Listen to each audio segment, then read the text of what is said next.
welcome to attempt number 2 of how to laminate a countertop. Attempt number 1 ended up being an hour-long video, and it was just awful and boring to watch. So I'm going to try to pack as much information into a hopefully less than 10-minute long video that I can. What I have here is a couple bathroom countertops that I've built, and they need to be laminated. I already did the kitchen tops, so now we're just doing bathroom countertops to match it here. As you can see from this top, I have already done the return wall edge. It's best to do the return walls before the front facing edges, but so that piece of laminate is on. This is my next strip I need to put on to the front face here, and then we'll do the top. So I'll give a demonstration of how to cut this laminate while we wait for this to dry. But what I have here is some contact cement. You can use any sort of contact cement for this. This blue stuff seems to be pretty nice, but Home Depot carries a product from Weldwood that also works great. And then I'm just brushing on a liberal amount to these 2-inch strips with a chip brush here. You need to brush both surfaces, as in your laminate and your countertop, when you're using contact cement. And my light is dying. I don't think we need it though. We have half decent lighting in here. Let's turn that off.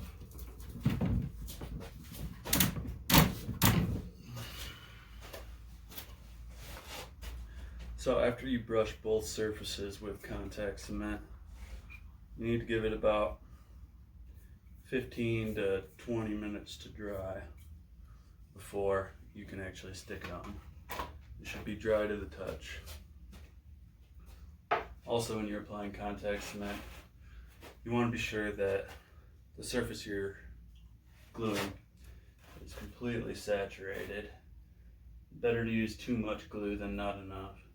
Worst case, you use too much glue, it just takes too long, or it takes longer to dry than 20 minutes. But if you use too little,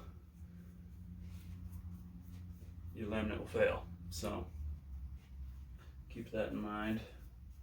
I just slop as much as I can onto these edges, honestly, because the edges do like to peel up on laminate over time.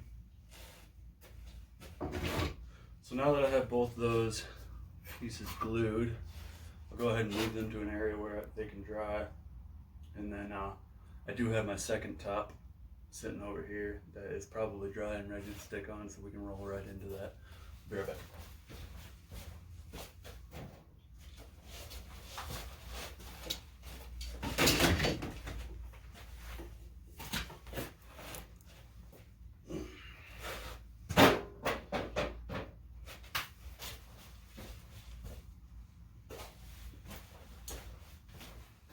Now, wherever you set your tops and your laminate to dry, you want to make sure you're not going to get any dust blown into your glue while it's drying.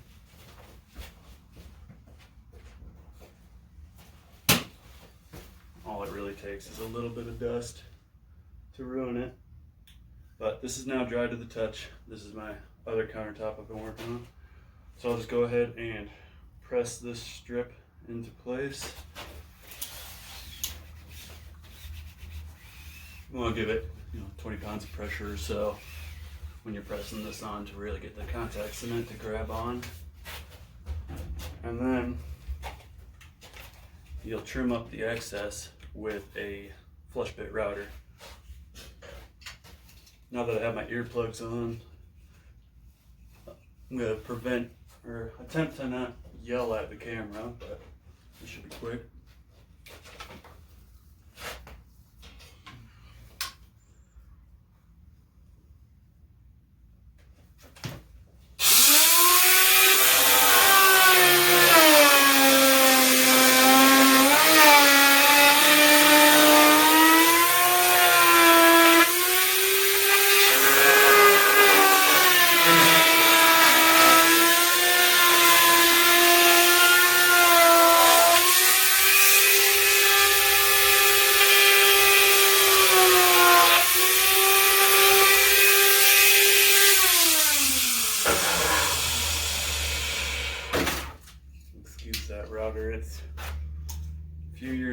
Harbor Freight special.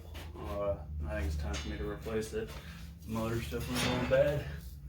But now that I've trimmed it down to size, I'm going to want to sand on the top because some of the dust got stuck and flipped over the edge.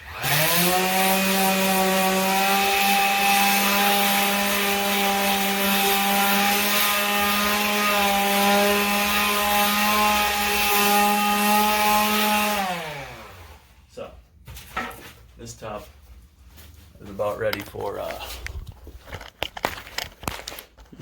the top to be glued. These sides are going against the walls, so they're not too important, but we've got both outside edges laminated.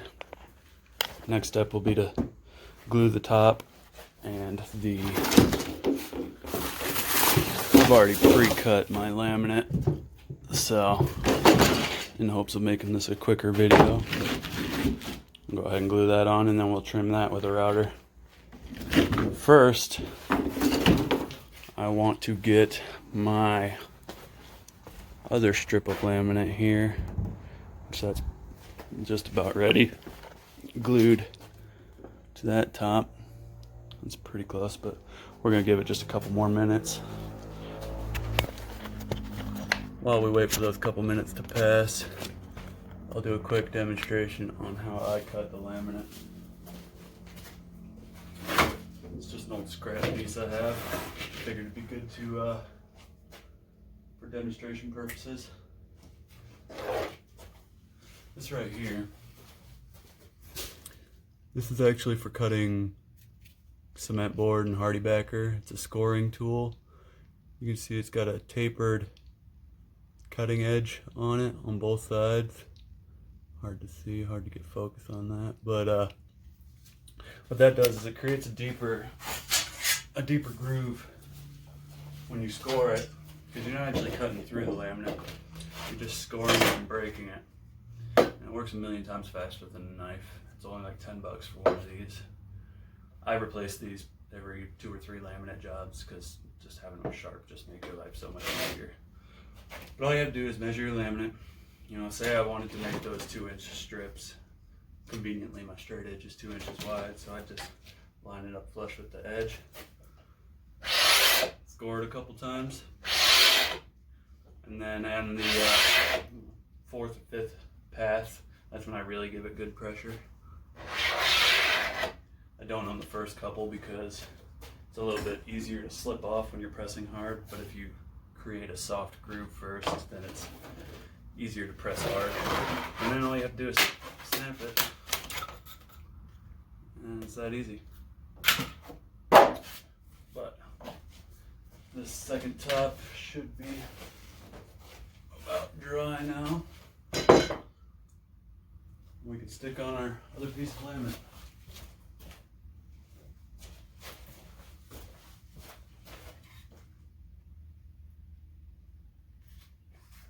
It's an awkward angle to do this. I've never done it this way, but it worked. Press that on and buzz it off with your router here. Face it this way this time.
my edges all laminated, ready to go.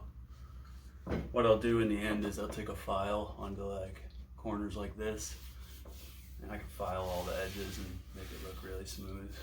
Maybe I'll show you how to do that after this, but first I gotta make sure my top is as clean as I can possibly get it. I like to use my hand because then if there's any bumps, sand, sawdust, anything like that, I feel it with my hand rather than using a brush and just hoping I get it all. So this corner is a little bit dipped, so I'm going to sand it just a little bit more.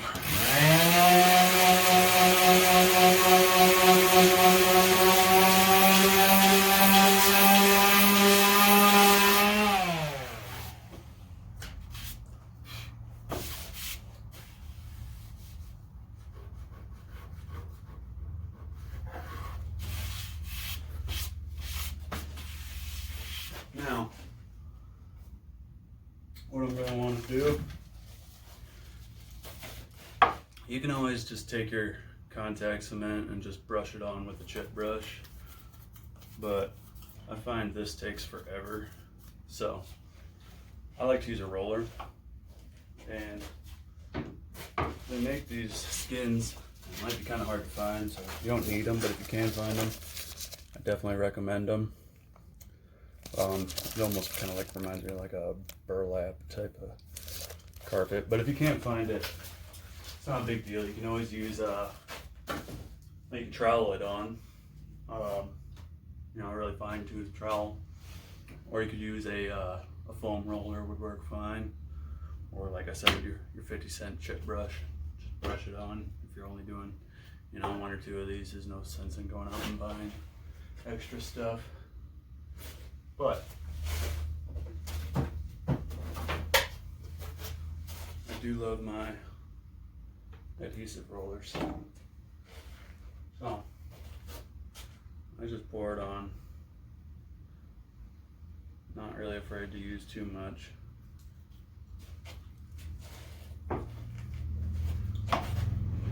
And it's just crucial that you get it totally saturated. No dry spots, plenty of glue left behind.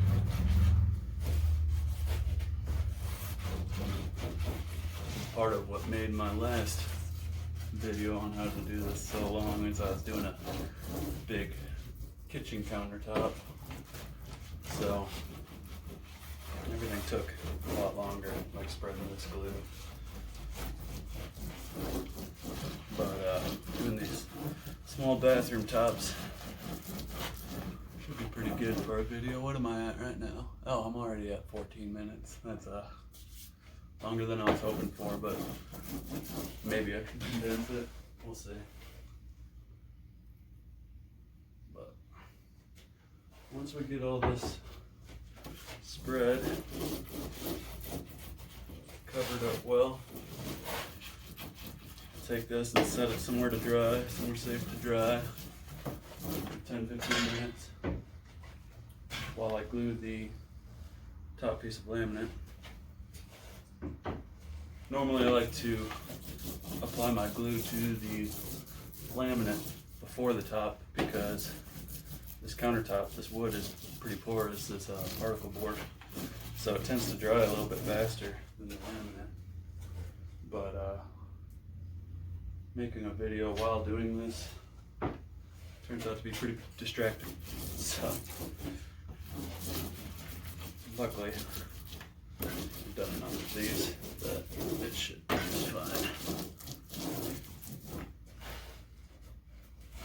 So this is pretty much saturated, but there's a couple lighter spots on it that I just got a fan earlier.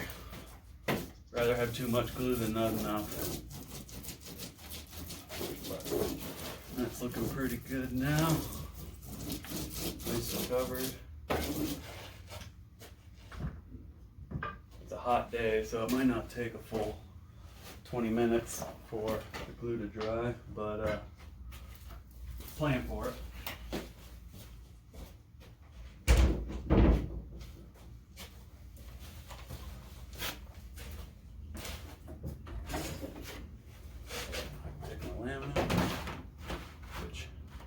It's a very tight fit on these. I had just enough laminate for this job, so I'm gonna have to be pretty precise when laying it, which I'll show you how I do that as soon as this is dry and ready to go.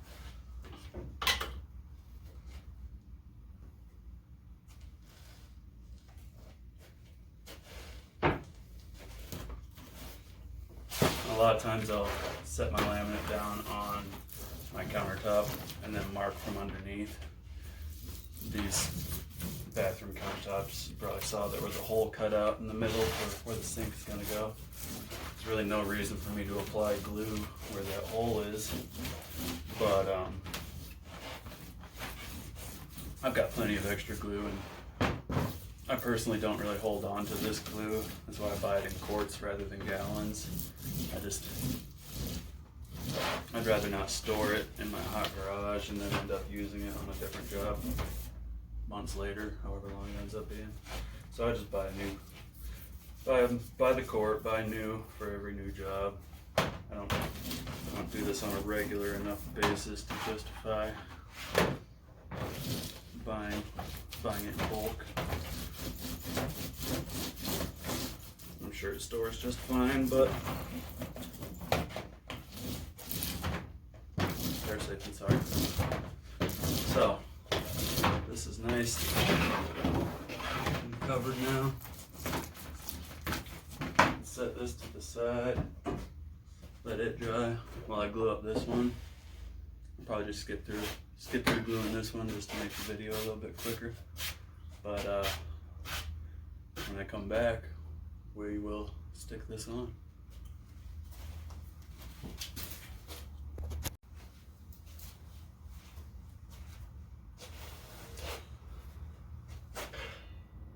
So we're at the part of the job where things can go wrong quickly.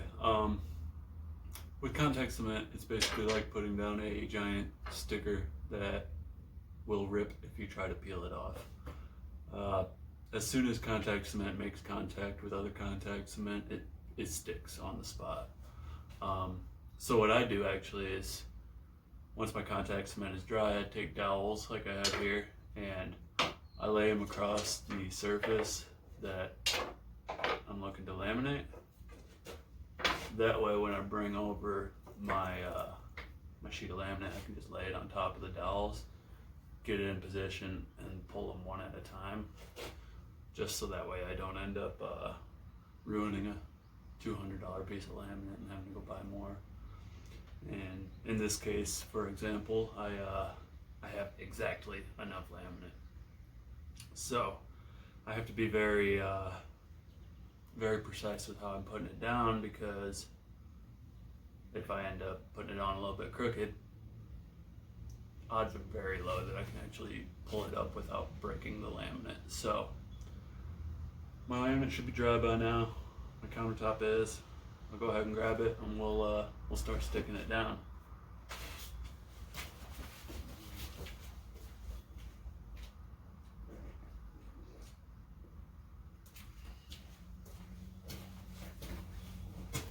It's hot.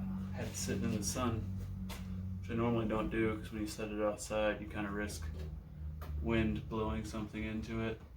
But actually, it's not very windy out today, and I set it on top of my truck, which worked pretty well actually. So I need to make sure this front edge is totally covered. And I think that this piece of laminate is actually about an 1/8 inch short on each side, which not ideal, but I do have a little bit of room to make this top just a hair shorter. There's an inch overhang on each side, so if I have to take an 1/8 inch off of the back and side wall, that won't be a big deal. It just butts into walls anyway. But so yeah, let's see if I can get this stuck down right the first time. As long as I get the front covered right, we'll be good.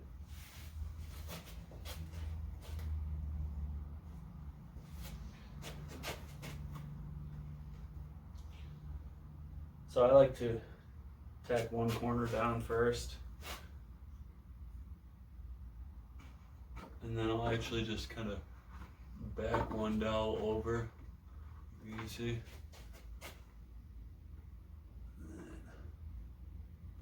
Gently tack that side down. Now, since I'm barely got anything in contact, I could probably backtrack at this point and still pull it up, but as soon as I actually press into it, it's not going anywhere. It looks like I could kick it this edge towards me just a little bit.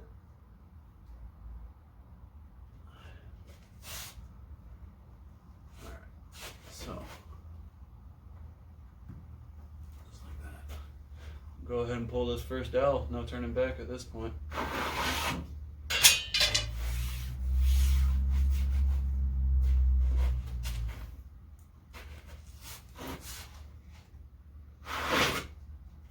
Normally I would leave an extra inch so that way I don't need to be this precise, and then I just trim it back with the router. But like I said, I had exactly enough laminate. Actually an 1/8 inch short of laminate really, but luckily my tile will actually cover that little bit of bare wood that's still showing once I put a backsplash on this countertop. So looking pretty good.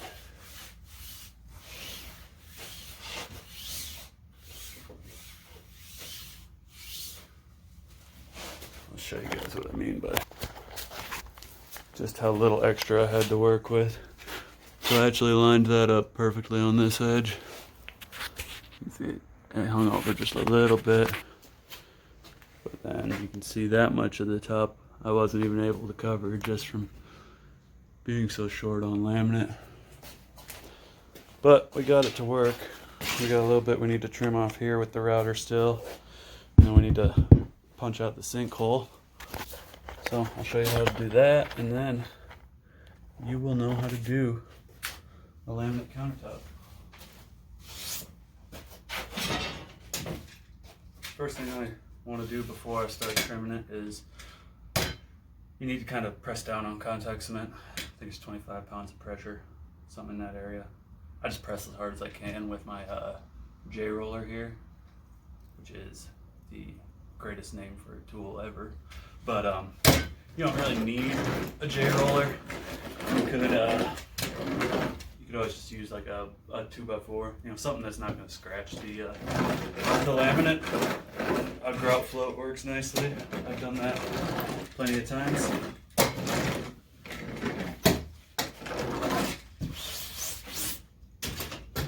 So that's pretty good. Now, we're punching out the sinkhole. You need to be able to get your router in there, so I just take a knife. This feels risky every time, but it's never gone wrong in the hundreds of times I've done this. Just punch all that straight through it. A couple different directions. I'll try to be centered. That'll reduce the chance of damaging what you're trying to keep. So I'm going to show you what I've done with my router. That sometimes while you're running, buzzing along the edges, trimming it down, your blade will actually kind of dig into, if you have laminate on the edge like we do on this one, it'll actually dig into that laminate and scratch it a little bit. So what I've done, you can see the blue here on my router, I've built up about 5 to 10 layers of tape here, which will make my router, as I'm trimming, kick just a little bit, ensuring that that wheel is the only thing making contact with the laminate on the side, and that the blade won't actually cut into it. I've had to replace the side pieces a bunch of times from the blade cutting into it, and it just, nobody wants to do that. So, I've lost my safety glasses again. Story of my life. Let's trim this up, and we'll be about done.